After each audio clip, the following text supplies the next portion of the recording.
Mr. Jabalani.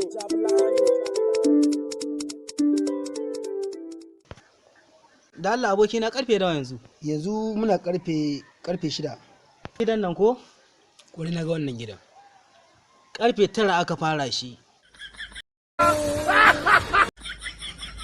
Ma'aikatan daga sun bata mara kai. Karfe 9 na yaushe? Na safiyar yau.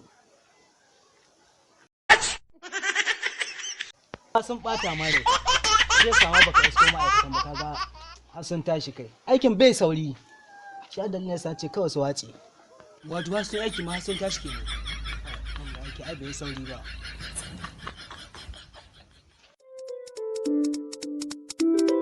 Mr. Jabalani.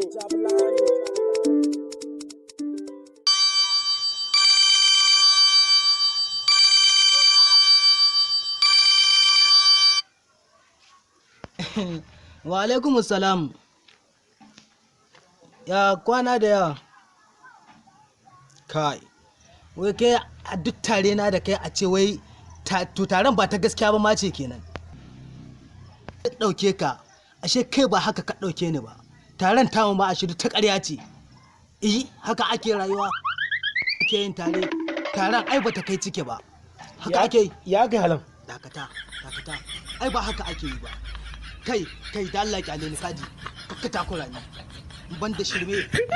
Kai. Ban da abu koka. Ya kake waya haka? Muna cikin farin ciki kuma ka zo ka bata da haka. To abokina ne. Tun muna yara. Abinci mu je gidansu mu ci gidanmu a je gidansu a ciwo. Harka makaranta wuri guda muke. A ce abu ya same shi wai bai gaya min ba. Har kawo yanzu bai gaya min ba.